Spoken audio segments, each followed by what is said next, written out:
Ari Levin was raised in the vibrant heart of Tel Aviv, Israel, a city alive with both modern ambitions and ancient spiritual traditions. Growing up in a devout Jewish family, Ari's daily routine revolved around rituals that connected him deeply to his heritage. Every morning, he woke up early for prayers, donning his tallit and tefillin, just as his father, Isaac, had taught him since he was a child. Ari's mother, Miriam, cultivated in him a quiet humility and respect for tradition, believing this to be the very foundation of their identity. As Ari grew older, however, he began wrestling internally with unanswered questions. Though he cherished his heritage deeply, the rigorous observances felt empty and distant, leaving him longing for something more authentic. Joining the Israeli army had been his family's proudest moment, believing military service was Ari's duty and honor. Ari served with devotion and integrity, standing alongside friends like David Katz, who shared both his dedication to Israel and his underlying spiritual doubts. Yet underneath his disciplined exterior lay quiet struggles of faith and belief. Ari often felt trapped, living within a tradition that seemed to limit rather than expand his understanding of God. He wrestled privately with the rigid expectations of his family and community, yearning for deeper truths he couldn't articulate. Little did Ari know, his entire worldview was soon to be turned upside down, shaken to its core by an experience he could never have imagined. Before we dive deeper into Ari's powerful spiritual awakening, please subscribe to our channel, like this video, and comment below where you're watching from. My name is Ari Levin, and the story I'm about to share changed everything I ever knew about faith, truth, and the reality of God. It was a blistering summer day on patrol near the Israeli-Lebanese border. The tension hung thickly in the air. Our unit had received intel about potential hostile activity, so we moved cautiously through the rocky terrain, each step feeling heavier than the last under the relentless sun.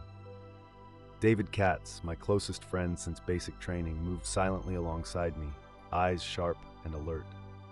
Neither of us could have known the drastic turn our lives were about to take. Suddenly, the stillness shattered. An explosion erupted just meters from where we stood. Blinding light enveloped me.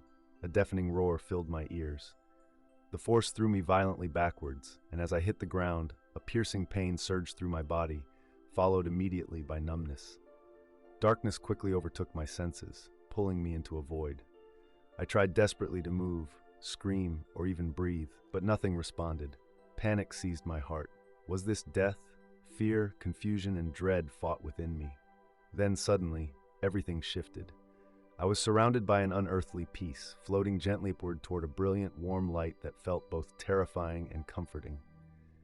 Colors I had never known existed swirled around me, and sounds more beautiful than any earthly melody echoed softly in my ears. Yet, it wasn't the beauty of this place that shook me to my core. It was the figure standing before me. He stood radiant and calm, dressed in simple robes, eyes filled with kindness yet piercingly intense. At once I knew who he was, though everything in my upbringing screamed against acknowledging it. "Who are you?" I stammered, fear mixed with awe. "I am the one you've been seeking," he replied, his voice resonating deeply within my being. "I am Yeshua, Jesus."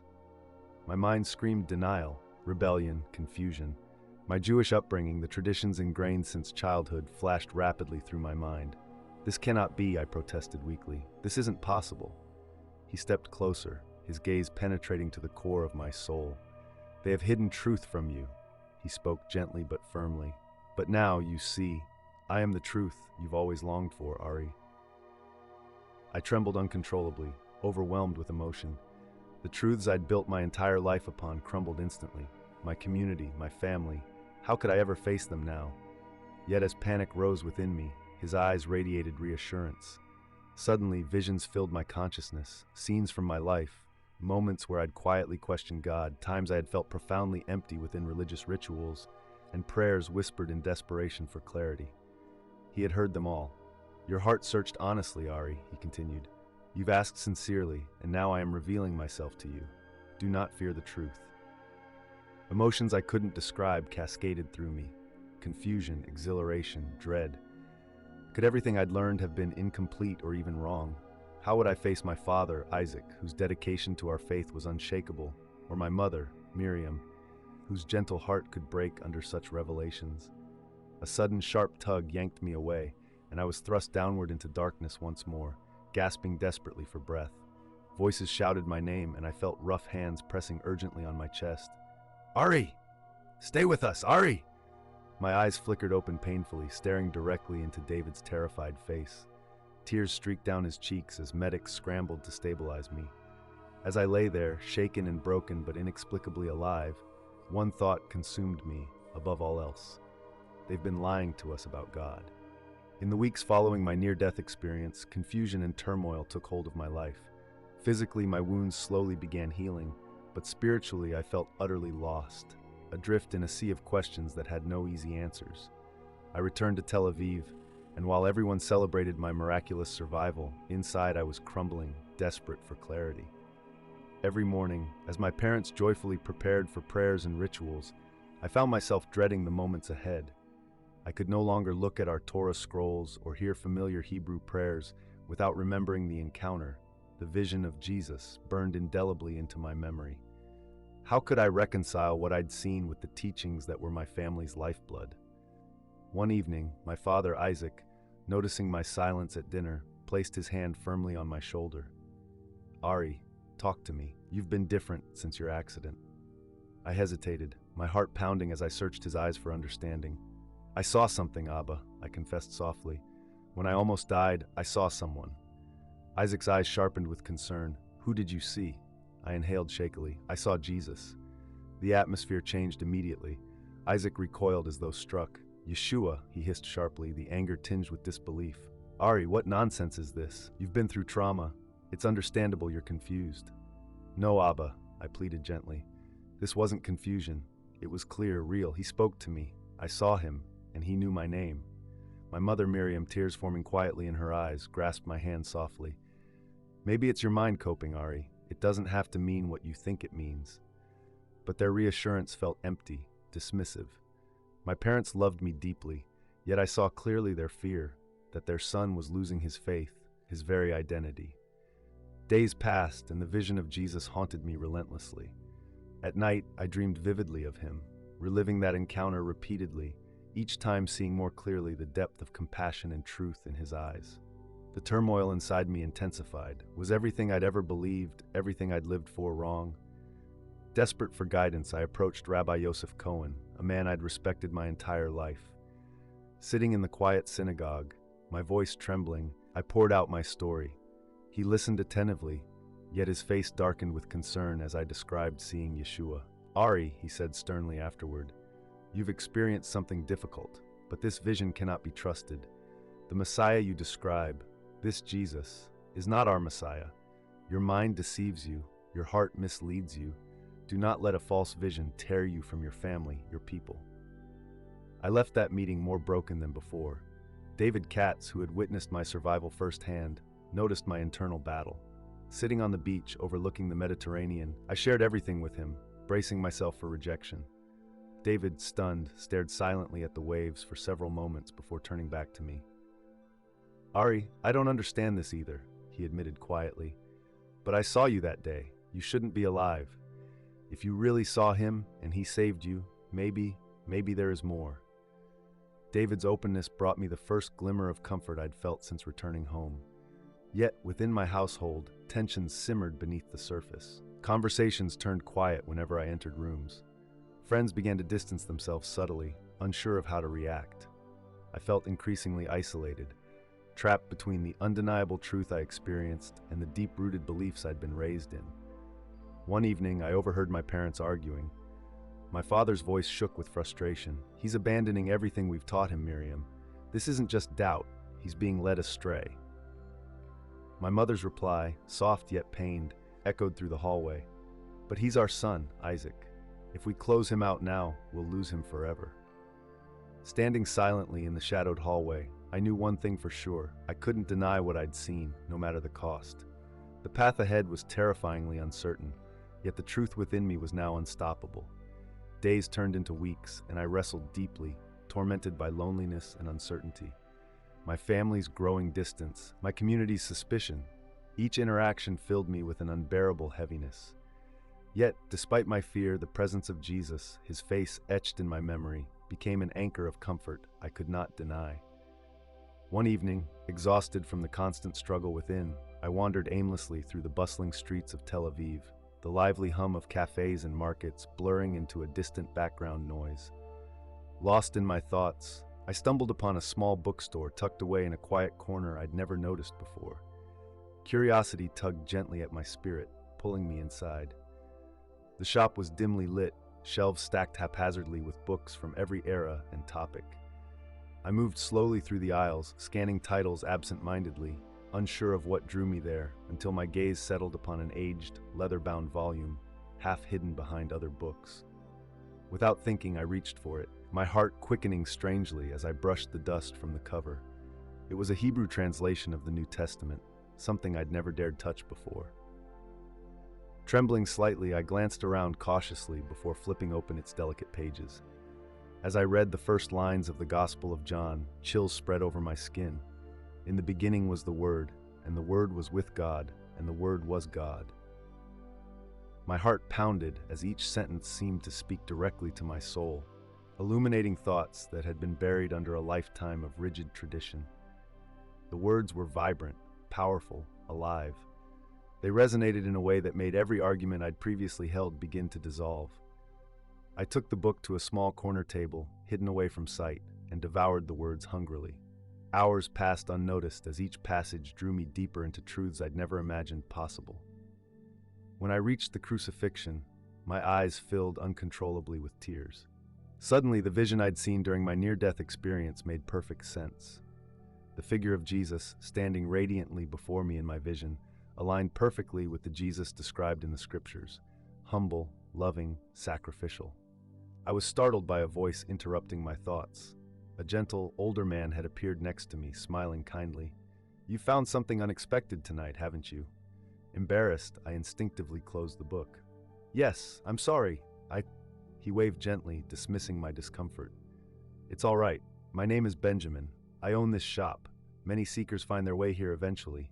Tell me, what draws you to Yeshua tonight?"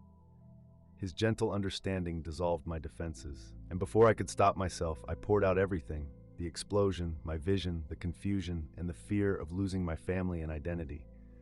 Benjamin listened patiently, his calm presence steadying me. "Ari, you've encountered the Messiah in a profound way," Benjamin spoke softly, his eyes full of compassion. "Your vision wasn't accidental. Yeshua revealed himself because your heart earnestly sought truth. You're on the path now, and it's frightening, but it is the path to true freedom." "But how can I tell my family?" My voice trembled. "How can I convince them?" Benjamin placed a comforting hand on mine. "You cannot convince them through words alone. Only by the testimony of your changed life will they see. But know this, you aren't alone. Many here quietly follow Yeshua, hidden among your people." His words struck deeply, offering hope for the first time since my vision. Benjamin gave me the New Testament, insisting it was meant for me, and urged me to seek God directly, trusting that he would guide me. Walking home later that night, the words I'd read replayed vividly in my mind. For the first time, a deep, undeniable peace filled my heart, even amidst uncertainty. My fears hadn't disappeared, but now there was clarity, purpose. I knew undeniably that my encounter was no hallucination. It was real, divine, and life-changing. As I reached my doorstep, the distant city lights glowing softly behind me, I whispered into the quiet night, "I choose to follow you, Yeshua, no matter the cost." The decision to embrace Yeshua fully brought both relief and a deeper storm into my life. Each morning I rose early, drawn to the Hebrew New Testament Benjamin gave me. The words, alive with clarity, brought me strength, but the walls around my family's home seemed to tighten daily, thick with tension I could no longer avoid. One morning, after a restless night spent reading and praying silently, I came downstairs to find my father sitting at our kitchen table, the leather-bound New Testament resting ominously before him. My heart stopped. His eyes, sharp with anguish, pierced me deeply. "Ari, what is this?" His voice trembled, thick with pain and accusation. "After everything we've done, after all we've taught you, why this betrayal?" I tried to speak, to explain myself, but the words caught painfully in my throat. "It's not betrayal, Abba. It's truth. I saw him. He saved my life. He revealed himself clearly. This, I gestured to the book, confirms everything. Isaac rose abruptly, pacing as anger and fear warred across his face. It's madness, Ari. You've abandoned your family, your people, our very faith. Do you understand what you're doing to us? Tears welled in my eyes as I pleaded gently. I'm not abandoning you. I still love you, Abba, more than ever. But I can't deny what I've seen. If you only opened your heart. He raised a hand sharply, stopping me mid-sentence. Enough. You've allowed yourself to be deceived. You can no longer continue under this roof if this is your choice. I cannot watch my son abandon God. Behind him, my mother, Miriam, stood silently, tears streaming down her cheeks. I moved toward her instinctively, but she shook her head sadly, unable to meet my gaze. Her quiet sorrow hurt deeper than my father's anger. Heartbroken and disoriented, I left home, carrying only the few possessions I could gather quickly.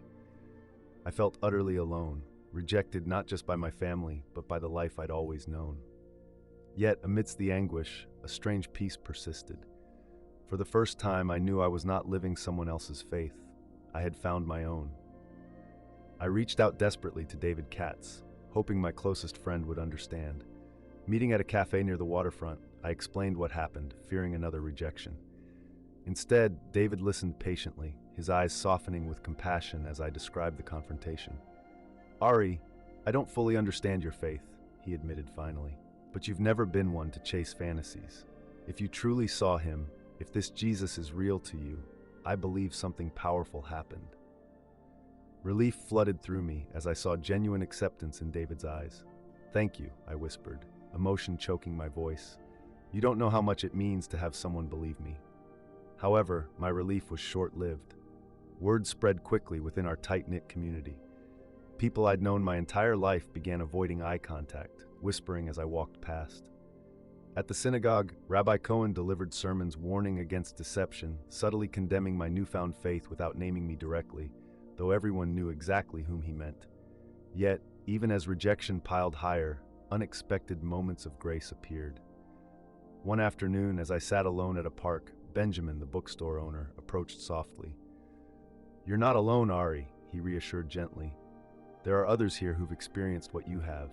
There's community even in isolation. Benjamin introduced me quietly to a small gathering of Messianic believers meeting secretly in homes across Tel Aviv. These brave souls faced the same challenges I did, families estranged, friends lost, yet hearts set firmly upon Yeshua. Their strength inspired me deeply, showing me the power of faith rooted not in mere tradition, but personal revelation and intimate relationship with God. Gradually, a fragile hope began to grow, even amidst painful separation. My faith in Yeshua wasn't a betrayal. It was a discovery of the deepest truths I'd ever known. My heart longed for reconciliation, especially with my parents, but I now knew clearly that the path I'd chosen, though costly, was genuinely worth any sacrifice. At night, alone in my small rented room, I'd kneel in prayer, tears often streaming down my face, whispering fervently for my family's eyes to be opened. Through my pain, I felt Yeshua's presence strongly, reassuring me gently, "Trust me, Ari, your suffering is not in vain." Adjusting to life apart from my family and community was intensely painful, yet through this hardship emerged new clarity and purpose. My secret meetings with the Messianic believers became lifelines, their encouragement fueling a strength I'd never known before. However, embracing this new faith was not without significant challenges, both within myself and from those around me. One afternoon, a frantic call from David Katz shattered the fragile normalcy I had begun to build. He was breathless, anxious. "Ari, you need to meet me. Now. It's important." Alarmed, I rushed to meet him at a quiet cafe on the outskirts of Tel Aviv. David was visibly shaken when I arrived, his hands trembling as he gripped a crumpled letter. "What happened?" I asked cautiously, taking a seat across from him. "My unit commander called me in today. They're asking questions about you, Ari. People have been reporting your new beliefs. They're concerned you might have become a security risk because of your conversion." A cold fear gripped my heart. "A security risk? David, you know me. I'd never betray our country." David sighed heavily, shaking his head. "I know that, Ari, but they're talking as if embracing Jesus means you're no longer loyal to Israel. They're thinking about officially investigating you." His words sank heavily into my spirit. Could faith in Yeshua truly be interpreted as betrayal? The very idea tore me apart. My love for Israel had always been unwavering, yet now accusations were spreading that I had abandoned my heritage, my loyalty, my identity. The situation escalated rapidly. Within days, I received an official summons demanding I appear before a military panel to discuss my status. As I sat in the stark interrogation room, 3 officers eyed me coldly, their questions precise and probing. "Levin," one officer began, his voice coolly professional, "we understand you've converted to Christianity. Is this accurate?" I hesitated, choosing my words carefully. "I've come to believe in Yeshua, the Jewish Messiah, but this hasn't changed my dedication to our country or our people. Yet you have distanced yourself from your family, your synagogue, and your community," another officer interjected sharply. "Doesn't that indicate a shift in your loyalties?" Pain surged through me. I haven't abandoned anyone. My beliefs have changed, but my love for my people hasn't. Their skeptical expressions made my chest tighten with anxiety. After hours of relentless questioning, they finally dismissed me, promising a follow-up, but their distrust was clear. Rumors spread quickly, further isolating me from those who had once called me friend. Meanwhile, tension rose within my family. Miriam secretly contacted me one afternoon, arranging to meet discreetly in a small cafe away from prying eyes. She looked tired, visibly worn by weeks of emotional strain. "Ari, your father is heartbroken," she whispered, her voice shaking slightly. "I can't bear seeing our family torn apart. Can't you at least pretend, return to synagogue, ease his pain?" My heart shattered seeing her distress. "I can't pretend, Ima. I've finally found the truth. How can I deny what I've seen, what I've experienced?" She reached across the table, gripping my hand tightly. "Then help us understand, Ari. Your father believes you've abandoned everything. If you truly have found peace, show him. He's hurting deeply." Her plea shook me profoundly. Could I truly help them understand without compromising my faith? That evening, turmoil filled my prayers. "Yeshua," I begged silently, "how do I help my family see the truth? Is there a path back to them without losing myself?" In response, I felt strongly compelled to openly declare my newfound beliefs, not in secret but with boldness, openly embracing whatever consequences might follow. If accusations arose, let my life itself prove my sincerity. Taking a deep breath, I recorded a heartfelt testimony on video, describing my near-death encounter, my vision of Yeshua, and how he transformed me. Nervously, I uploaded it online, praying that those who watched might see the sincerity in my eyes and the peace in my heart. Reaction poured in immediately. While many harshly condemned me, others, unexpectedly, reached out quietly, privately asking questions, drawn toward the sincerity of my experience. Some soldiers from my unit secretly contacted me, curious about my story. Even in rejection, doors quietly opened, giving me hope. Yet each day brought new struggles. Confrontations from former friends, the ongoing military investigation, and the deep ache of longing for reconciliation with my family. Still, amidst chaos, a quiet confidence grew within me. My faith, rooted in truth and tested by fire, was stronger now than ever. As the pressure intensified, I began to see clearly.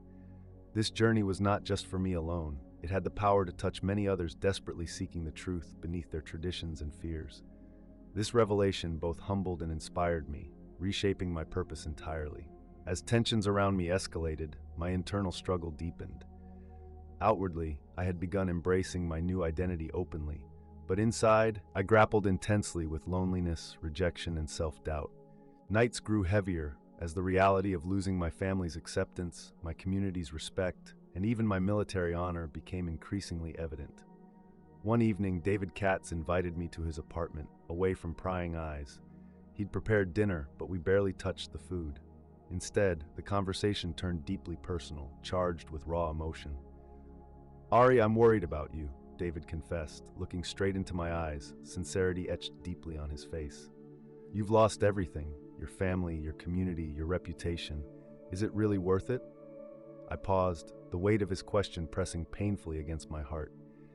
"David, I've wrestled with that question every day since my encounter, but I can't deny him. Even if it costs me everything, knowing the truth, knowing Yeshua, is more precious to me than approval or acceptance." David sighed, troubled yet understanding. "I envy your conviction. But honestly, Ari, I'm scared for you. You've been labeled a traitor. Can your faith really sustain you through all this rejection? I looked away, feeling a deep ache at his words, recognizing their truth. I don't know how, David, but somehow he has. Every day, despite everything, he holds me up. I feel stronger now than when I pretended to believe something I didn't. Yet beneath my brave words lay a lingering fear. David sensed it and gently placed a hand on my shoulder. Just know you're not completely alone. I don't know what I believe anymore, Ari, but your courage, it's making me question my own heart. This quiet admission sparked hope within me, but also fear. Was my journey causing David to risk losing his faith, his community? Could I bear responsibility for someone else's spiritual confusion? Days later, an unexpected encounter rattled me further. I was walking through our old neighborhood when Rabbi Cohen approached suddenly, stopping me abruptly on the sidewalk. His eyes were dark, heavy with sadness and judgment. Ari Levin, he spoke softly yet sharply, you've caused great pain within your family and division among our people. Is this what your Jesus wants? A son separated from his father, a community fractured by doubt? My chest tightened defensively. Rabbi, this wasn't my intention. I sought only truth. Shouldn't our pursuit of God matter more than traditions or approval? He shook his head sorrowfully. You misunderstand faith. Tradition binds us as a people. Your individual pursuit weakens us all. Reconsider what you've done. Return, Ari. There's still time. His words struck deep, igniting doubts I'd pushed aside. Had I truly misunderstood faith? Was my pursuit selfish, causing unnecessary pain and division? I spent that night sleepless, wrestling with guilt and uncertainty. Amid this turmoil, a quiet knock at my apartment door revealed my mother, Miriam, standing there, vulnerable and fragile. Emotion filled her voice as she spoke softly. Ari, I need to talk to you. We sat quietly, the silence between us filled with tension and love.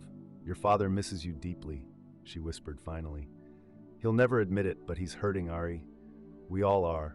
Yet, I see something different in you. You have peace, even amidst all this pain. Can you help me understand? Tears blurred my vision as hope surged within me.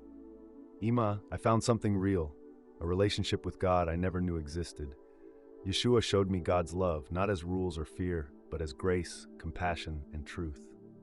She listened quietly, tears slipping down her face. I don't fully understand, Ari, but I know you've changed. You found peace I've longed for my entire life. But how can I reconcile your peace with the pain your decision causes our family? Her question pierced deeply. Could peace coexist alongside such deep sorrow and division? Was my choice worth the cost, even to those I loved most? That night, on my knees in desperate prayer, I begged Yeshua for clarity. Help me reconcile this pain, this loss.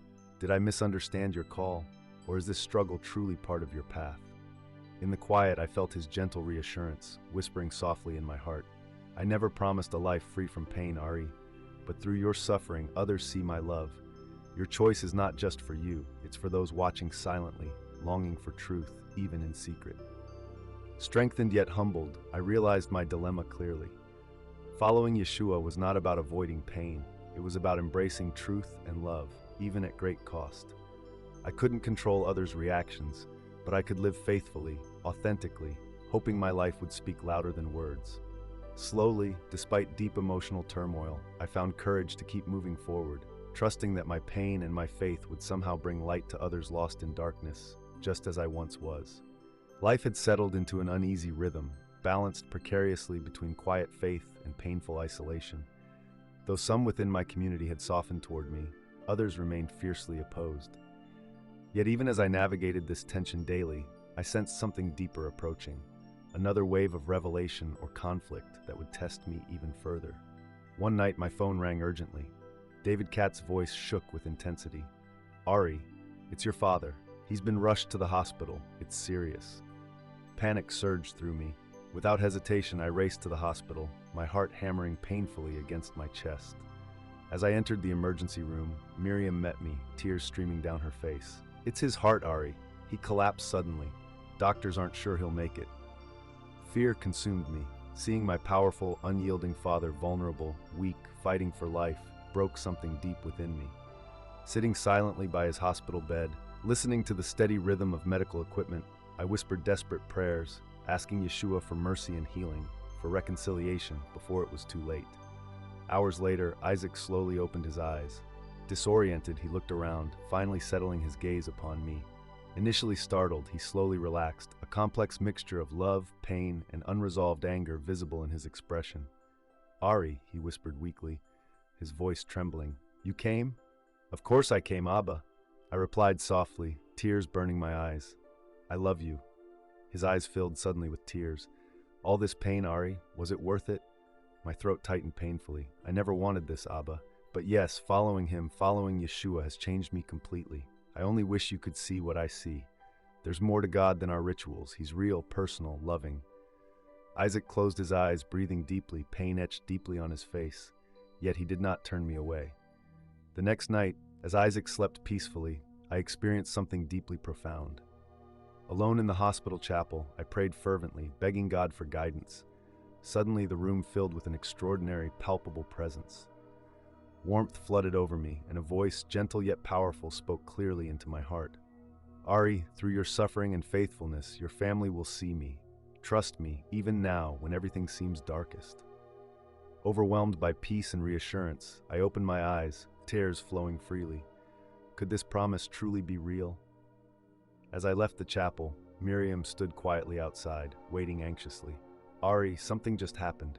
Your father woke briefly, calling your name. He says he saw something, a vision. He's asking for you urgently." Heart racing, I rushed back to Isaac's bedside. His eyes wide with awe, he clutched my hand desperately, speaking quickly and quietly. "I saw him, Ari, the one you spoke of. He came to me, standing clearly before me, saying you spoke the truth. I don't understand, but I saw him."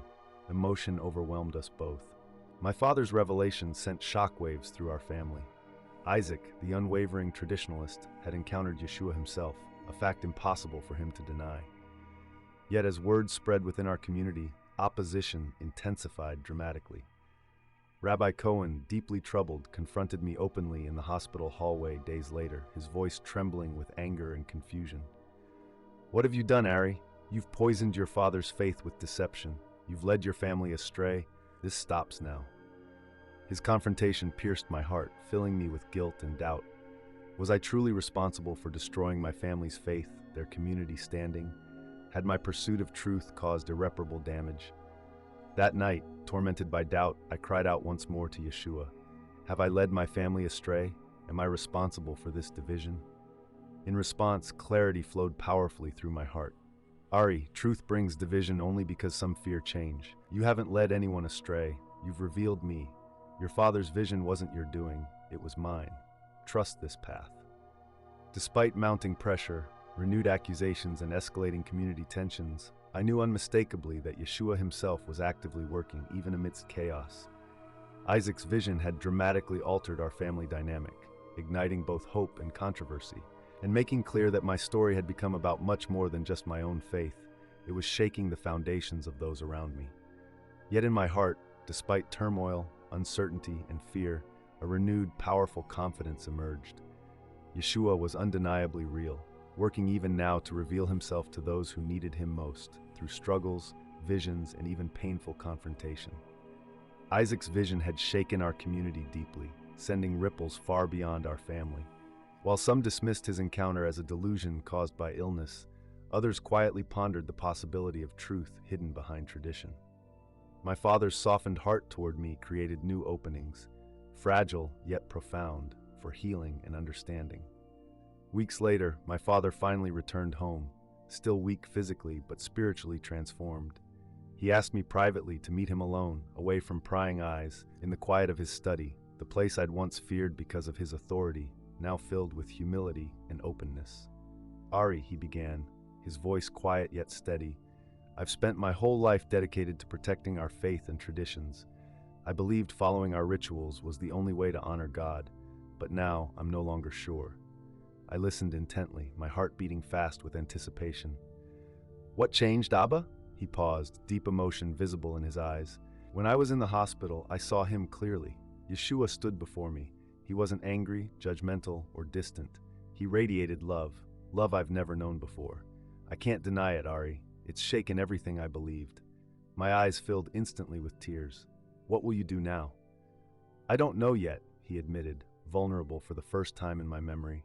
But I need to understand. Help me, Ari. Show me what you've found. The following weeks brought us closer together than we'd ever been. Late nights spent in deep conversation, reading the New Testament together, reshaped our relationship profoundly. Yet while our family drew cautiously closer, external pressures intensified dramatically. Rabbi Cohen, deeply troubled by our family's shifting beliefs, increased public criticism, warning openly against false messiahs corrupting Jewish homes. Community members who once showed sympathy became fearful, distancing themselves to avoid association. Meanwhile, David Katz, silently observing from the sidelines, faced his own spiritual crisis. One evening, he confided in me openly, visibly shaken by internal turmoil. Ari, watching your father's change has done something to me. I thought your faith was yours alone, a personal journey. But Isaac's vision, it's shaken me. Can your Jesus truly be who he claims to be? I looked deeply into his troubled eyes. David, you've seen my life. You knew me before and after Yeshua. Ask yourself, could all this change, this peace amidst turmoil, truly come from a deception? I can't convince you through argument alone, but look at the evidence of changed lives. David nodded thoughtfully, yet uncertainty remained in his eyes. I need to know for myself, Ari. But what about the cost, the rejection, the judgment? I'm not sure I could bear it like you have. His words stirred powerful emotions. I knew intimately the cost of following Yeshua, yet I also knew the incomparable peace and joy of authentic faith. One evening, Miriam quietly invited David and me to dinner, discreetly including Benjamin, whose presence had become crucial to our growing understanding. As we gathered around the table, Benjamin shared openly about his journey to Yeshua, his struggles, rejection, yet also profound joy. Isaac listened intently, deeply moved. I spent decades living within tradition, Benjamin said softly, but I never truly knew God until I met Yeshua personally. Tradition has value, but truth transforms. Isaac nodded quietly, visibly impacted. David too listened closely, internal struggles evident on his face. Yet as we began to form new bonds, external pressures dramatically escalated again. The military investigation resurfaced, accusing me openly of influencing other soldiers toward Christianity, a serious charge with severe implications. I faced official hearings, threats of dishonorable discharge, and further ostracization. In a critical meeting with military investigators, my father appeared unexpectedly, standing beside me resolutely, a stunning act of solidarity that sent shockwaves through our community. My son's beliefs are sincere, Isaac spoke boldly. He remains loyal to Israel. Faith in Yeshua does not diminish patriotism or loyalty, it strengthens them through authenticity. Isaac's words, coming from someone deeply respected, threw the investigators into uncertainty. My father's courageous stand marked a turning point, not only publicly but within our family, solidifying our reconciliation despite persistent external hostility. David Katz, witnessing Isaac's public declaration, experienced a profound internal shift. That night, he knocked at my door, visibly moved and humble. Ari, I can't deny it any longer. I want to believe. Help me understand. Show me what you've found. My heart soared. Despite external turmoil, internal breakthroughs multiplied, bringing hope amidst intense conflict. Through our family's painful journey, relationships fractured by tradition and fear slowly began to heal through shared pursuit of truth. Yet tensions still simmered fiercely within our community. Rabbi Cohen intensified efforts to counteract growing curiosity about Yeshua. Rumors, accusations, and divisions deepened, but now, even amidst conflict, new strength and hope emerged as our faith community quietly expanded beneath opposition. Late at night, praying fervently for wisdom and courage, I understood clearly, my journey, though painful, had become a powerful beacon drawing others toward deeper truths. Suffering was still present, but now I saw purpose behind every tear, every rejection. Yeshua was undeniably at work, redeeming even our greatest pains, transforming division into a growing, beautiful unity. Just as peace began slowly returning to my personal relationships, a severe backlash erupted within our wider community. Rabbi Cohen's messages became increasingly fierce, denouncing openly those seduced by Yeshua. The synagogue, once my spiritual home, now felt like the epicenter of hostility. Families distanced themselves from us, fearing contamination by our beliefs. The military continued their relentless scrutiny, pressing charges that threatened my future deeply. Everything came to a critical point one morning when I received an official summons to appear before a military disciplinary tribunal. My charges were serious, accused of actively proselytizing soldiers, compromising morale and loyalty. Conviction would mean immediate discharge and permanent disgrace. The night before the hearing, I sat silently in prayer, anxiety overwhelming me. David Katz, having now quietly embraced faith himself, sat beside me, offering support amidst uncertainty. "Ari, what will you do tomorrow?" he asked softly, concern heavy in his voice. "I'll tell them the truth," I replied, my voice shaking yet firm. "I'll share openly who I am and why I believe. If that means losing everything, then I trust God will sustain me." David nodded slowly. "Then you won't stand alone."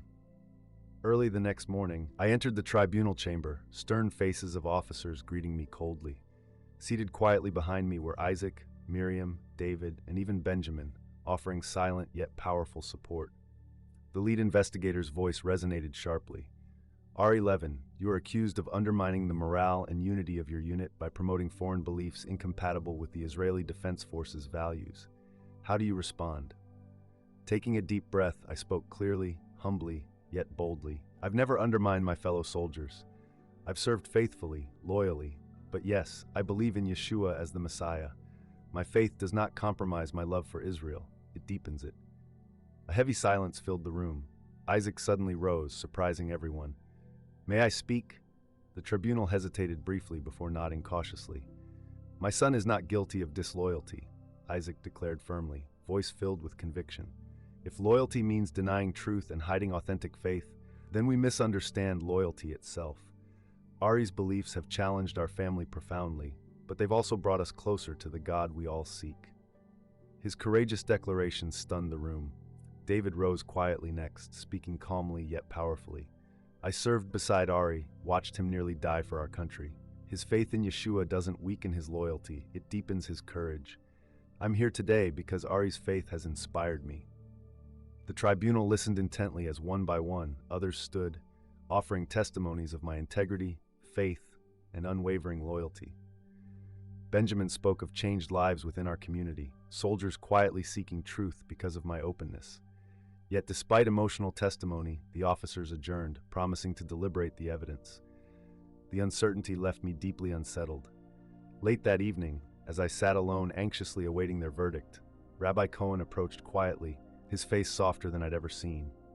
"Ari," he began hesitantly, "I've judged you harshly, but today, seeing your humility, your father's courage, and the sincerity of your faith, I can no longer deny God might be doing something beyond our traditions."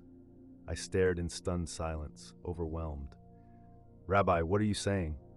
"I'm saying, I'm open to understanding. Something about your courage deeply moved me. I judged without truly seeing. Perhaps truth is more expansive than I allowed." His admission shook me profoundly. Another unexpected sign that amidst turmoil, God was clearly at work. The tribunal reconvened the following day, tension thick within the crowded room. The lead investigator spoke firmly, clearly struggling internally. "After careful consideration, we find insufficient evidence that Ari Levin intentionally compromised IDF unity. However, given the sensitivity surrounding this case, Levin is discharged honorably, effective immediately." Relief surged through me, yet mixed painfully with loss. The military had been central to my identity. Yet, remarkably, no disgrace stained my record. Outside, Isaac embraced me tightly, tears streaming openly down his face. "You spoke truth, Ari. You honored God. I couldn't be prouder." Returning home, however, the consequences became clear. Many friendships ended abruptly. The community remained sharply divided. Yet quietly, secretly, numerous people began approaching me. Soldiers, neighbors, even distant relatives, drawn by curiosity about this Messiah who inspired such deep courage, compassion, and peace amidst turmoil. A clear turning point had come.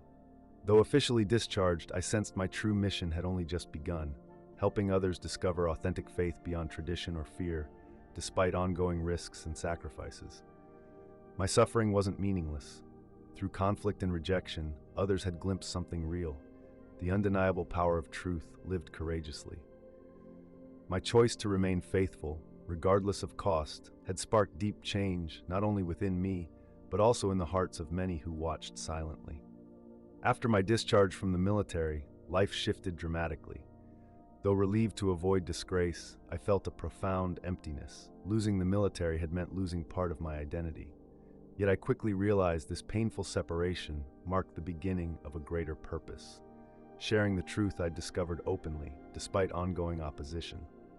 Unexpectedly, a larger conflict soon emerged, driven by the growing tension within our community.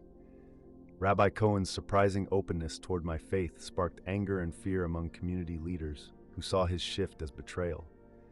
Tensions boiled into open confrontation at a large community gathering, arranged specifically to address concerns about increasing interest in Yeshua. At the synagogue, a large audience packed tightly inside, emotions running high. I attended quietly, anxious yet determined to face whatever challenges arose. Rabbi Cohen began cautiously, attempting to maintain unity despite growing hostility. "I understand your fears," he addressed the angry crowd calmly. "But perhaps Ari Levin's journey reflects something deeper, a hunger for truth beyond mere tradition. Can we truly dismiss his sincerity without examining it honestly?" Immediately, angry voices erupted. "He's leading our children astray," shouted one parent angrily. Another voice harshly accused, "He's destroying our heritage." Heart-pounding, I rose, speaking calmly yet clearly into the hostile silence that followed. "I never intended division," I explained earnestly. "I only sought the truth. I found in Yeshua the God I always longed for, a God who isn't distant or hidden behind ritual, but intimately real, personal, and loving. All I've done is share openly what I found." Chaos erupted again, voices clashing loudly. Amidst this turmoil, my father Isaac stood boldly, silencing the room instantly with his authority. "I once thought like you, tradition above all, but through Ari I encountered something undeniably real. Love and truth beyond ritual. Can we truly condemn someone for seeking and finding God in sincerity?" His words carried profound weight, yet many remained fiercely opposed. Suddenly, David Katz stepped forward decisively. "I served with Ari, fought beside him. I've seen him sacrifice everything, not for pride but love. His faith isn't betrayal, it's courage, truth, and compassion lived openly." Rabbi Cohen, now visibly emotional, stepped forward boldly beside David. I feared this conversation deeply. Yet tonight, watching hatred confront sincerity, I realized clearly, faith that fears questioning is not faith, it's tradition protecting itself.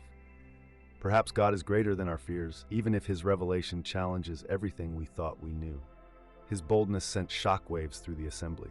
Some angrily stormed out, but others remained, visibly impacted. Yet privately, I faced even deeper personal confrontations. One evening, my mother Miriam approached me gently yet urgently. "Ari, your openness is inspiring but dangerous. Our family has faced threats and isolation. Are you sure continuing down this path is wise? Isn't it enough that you found truth? Must you risk everything?" Her quiet pleading shook me deeply, forcing a painful internal struggle. Could my openness cause more harm than good? In prayer later, wrestling desperately, I begged God for clarity. Am I responsible for this pain, this division? Should I stop speaking openly, return quietly into anonymity? Yet, clearly and powerfully, Yeshua spoke gently to my heart once again. "Your suffering reveals me clearly, Ari.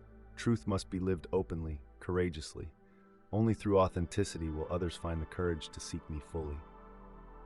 Strengthened yet trembling, I faced the most critical decision of my life: continue boldly or retreat into safety.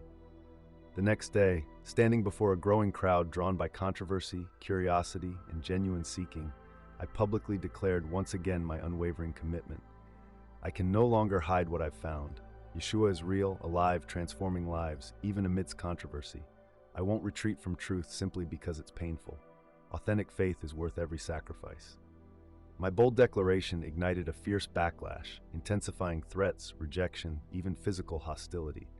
Yet simultaneously, quiet conversations began multiplying, people approaching secretly, sincerely hungry for truth beyond tradition and fear. Rabbi Cohen, deeply moved by my courage, began openly defending sincere inquiry about Yeshua, even amidst fierce backlash. David Katz, once uncertain, now openly proclaimed his faith beside me, regardless of consequences. My father's boldness inspired others, silently questioning tradition. In making my decisive stand, choosing truth despite fear, the climax of my spiritual journey rapidly approached, setting the stage clearly for the ultimate resolution. My life, marked by rejection, courage, and faithfulness, had become an undeniable testimony drawing others toward the God who transformed me. I knew now, with absolute certainty, that no suffering was meaningless. Every tear, every sacrifice, every painful rejection served clearly to illuminate something greater, the beauty of truth lived courageously, authentically, and unconditionally. My bold declaration unleashed both hope and turmoil across our community, pushing tensions to an unprecedented climax. Daily threats intensified. Harsh accusations, anonymous warnings, even acts of vandalism targeted those closest to me. Yet simultaneously, the number of those quietly seeking truth multiplied dramatically, forming an underground network of believers quietly inspired by our courage. One evening, tensions erupted violently. Walking home from a private gathering of believers, David Katz and I were suddenly confronted by a group of angry young men, fueled by deep resentment toward our faith. Their eyes burned fiercely, voices trembling with anger and fear. "You've corrupted our community," their leader shouted furiously, fists clenched threateningly. "You're poisoning our people with lies. Stop now or suffer consequences." My heart pounded, fear surging through me. Yet I felt clearly Yeshua's strength prompting me gently yet urgently. Respond with compassion, not fear. Stepping forward calmly, voice gentle but unwavering, I spoke sincerely. "I understand your anger, but our faith isn't about destroying traditions. It's about knowing God personally, intimately. Yeshua taught love, forgiveness, even toward enemies. Why fear openness if our faith is strong?" My words momentarily startled them, clearly unexpected. Yet quickly, anger overtook reason. Their leader lunged forward, striking violently. Pain exploded through my body as fists and feet landed harshly, repeatedly. David, desperately protecting me, also endured brutal blows. Yet even amidst agony, peace strangely sustained me. David, bloodied yet courageous, shouted desperately, "Stop! Ari never hated anyone. His faith isn't violence, this proves it."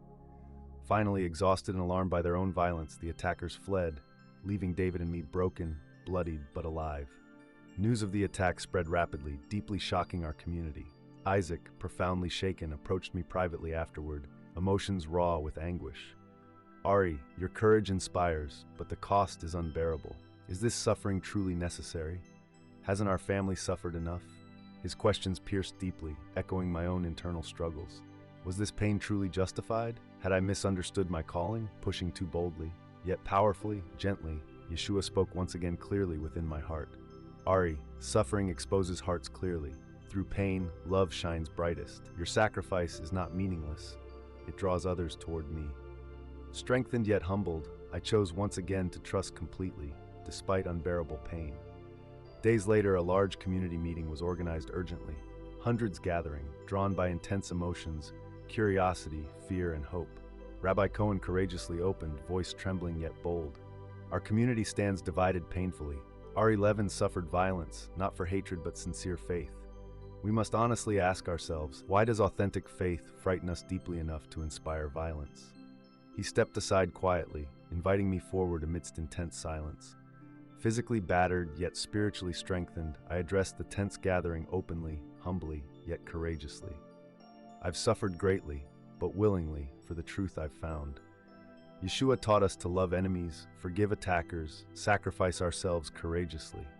I stand before you, battered physically, yet my heart is filled undeniably with peace. Ask yourselves sincerely, would mere deception inspire this courage, this compassion, this peace amidst pain?" A profound silence settled over the crowd. Eyes filled with tears, anger melted slowly into genuine reflection. Suddenly, a voice spoke clearly from the back. It was David Katz. "Ari showed me clearly, faith lived authentically requires sacrifice. I believe openly in Yeshua today, not because it's easy, but because truth demands courage. If suffering reveals truth, then Ari's wounds clearly reveal something undeniable.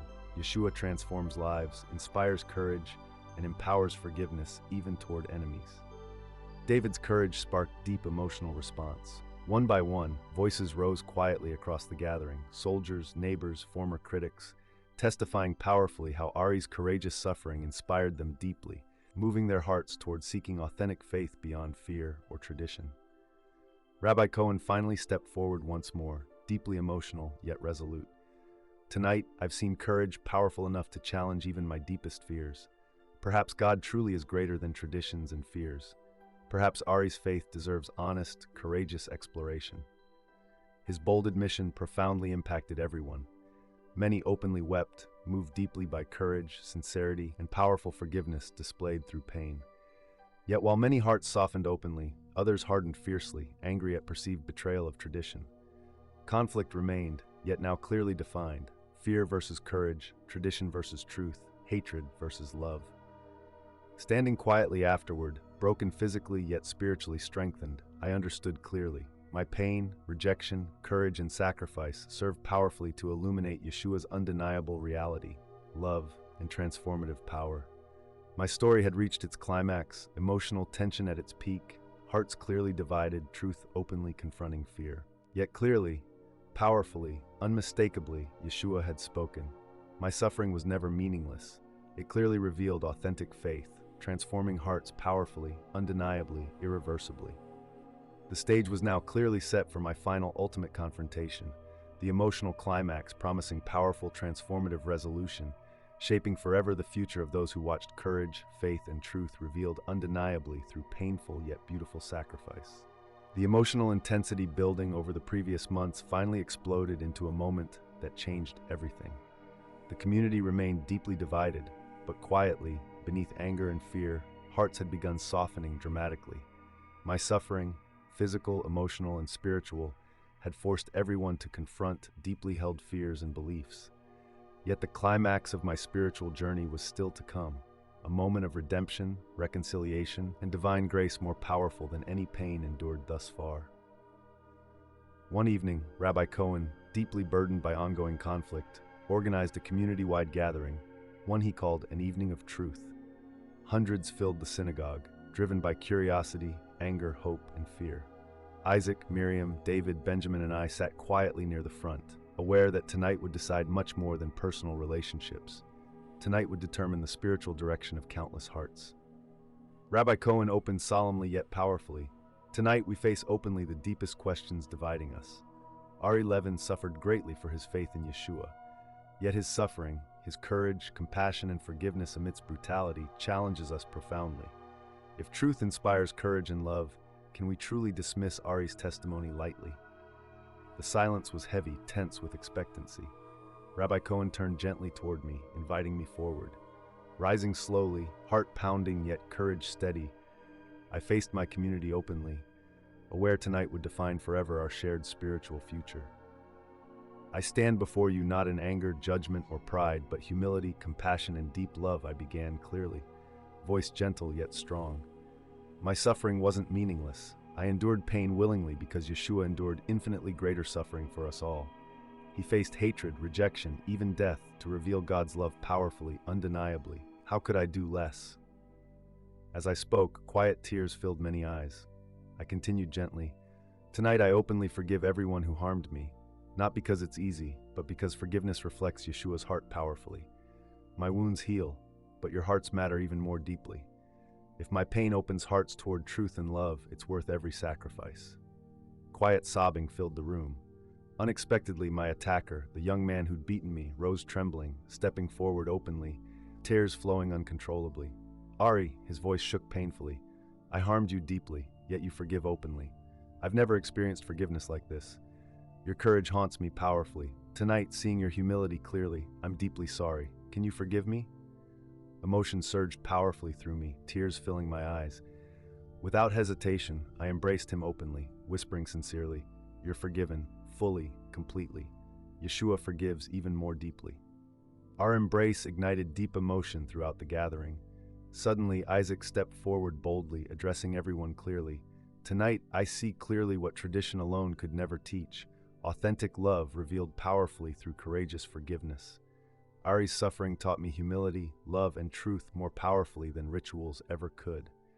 Tonight, openly, boldly, I declare clearly, Yeshua is undeniably real, alive, transforming hearts powerfully, undeniably, eternally." Miriam, deeply emotional, stood beside him courageously. "I once feared losing tradition, but tonight I see clearly. Truth transforms more powerfully than tradition ever could." I embrace openly Ari's faith, not lightly, but sincerely, deeply, courageously. Emotion flooded the gathering dramatically. David Katz stepped forward openly, voice firm yet deeply emotional. Tonight, clearly, powerfully, undeniably, I stand with Ari openly. His courage transformed me deeply, leading me clearly toward authentic faith, love, and forgiveness beyond fear. Finally, Rabbi Cohen himself stepped forward powerfully, emotionally, courageously, admitting publicly, I resisted truth fearfully, but Ari's courage forced me openly, powerfully, undeniably to confront deep fear within my heart. Tonight, humbly, clearly, I admit openly, Ari's faith reveals something undeniably authentic, powerful, transformative. God's love courageously lived, clearly revealed through suffering. His courageous admission ignited powerful emotional response. Across the gathering, hearts softened dramatically. Yet even amidst emotional reconciliation, some quietly left, unable or unwilling to embrace truth openly. Division remained, yet hearts clearly confronted truth boldly, courageously, undeniably. As the gathering ended, emotionally, spiritually transformed, Rabbi Cohen approached privately, deeply humbled. Ari, your courage transformed hearts more powerfully than words ever could. Tonight, clearly, undeniably, eternally, I see Yeshua powerfully within you. Quietly, powerfully, undeniably, our community faced clearly a spiritual awakening unlike any before. Pain transformed beautifully, powerfully, undeniably into redemption, reconciliation, and authentic love, courageously revealed openly, eternally. My suffering climaxed dramatically in powerful reconciliation, forgiveness, and undeniable revelation, clearly proving beyond doubt Yeshua's transformative power, truth powerfully lived courageously, openly, eternally. Reflecting back now, it's clear to me how deeply transformative this spiritual journey truly was. The path I walked, from rigid tradition and spiritual emptiness through near death, rejection, profound revelation, suffering, and ultimate reconciliation, reshaped not just my faith but my entire life. I discovered truth far deeper, richer, and more profound than I ever imagined possible. My near-death experience, initially terrifying, became the doorway to an encounter that shattered every illusion. Meeting Yeshua face to face revealed an intimacy with God I desperately longed for but never found in rituals alone. That powerful encounter propelled me forward, even through immense suffering and painful rejection, into a relationship with God rooted firmly in courage, compassion, forgiveness, and love. Yet the journey wasn't just mine alone. My courage in facing isolation, hostility, and sacrifice opened doors for my family, friends, community, even enemies, to confront truth boldly, courageously, and honestly. Isaac's transformation, Miriam's courage, David's newfound faith, Rabbi Cohen's humility, and countless quiet believers' lives changed forever, all emerged beautifully, powerfully, undeniably from painful yet purposeful suffering. I now see clearly, faith that fears questioning isn't faith, it's tradition protecting itself. Real faith requires authenticity, courage, openness, even at great cost. My suffering was never meaningless. It revealed truth powerfully, illuminated hearts courageously, and ultimately reconciled relationships eternally. Today, I live openly as a testament to Yeshua's power to transform hearts radically, beautifully, undeniably. My wounds healed physically, yet spiritually my scars became powerful testimonies revealing Yeshua's love, grace, and redemption powerfully, undeniably, eternally. To anyone watching, let my journey inspire courage within your heart. Perhaps you wrestle quietly with doubts, fears, or traditions that no longer satisfy. Perhaps you've experienced rejection, pain, isolation, longing deeply for authentic truth. Know clearly today, God sees your heart. Truth isn't found in empty rituals, fear, or tradition alone. It's revealed clearly, powerfully, undeniably through authentic relationship with God Himself. Reflect deeply today. Are you living authentically, courageously, openly? Is your faith rooted in tradition alone, or intimate relationship with God, willing to endure sacrifice, rejection, or pain for truth itself? My journey continues, and I invite you openly, courageously, to join me. Subscribe, share your thoughts in the comments, and please watch our next episode to discover more powerful testimonies. Share this video boldly with others seeking authentic faith beyond traditions and fear. Together, let's courageously seek truth, embracing fully God's powerful, undeniable love, revealed beautifully through Yeshua, the Messiah who transforms lives eternally.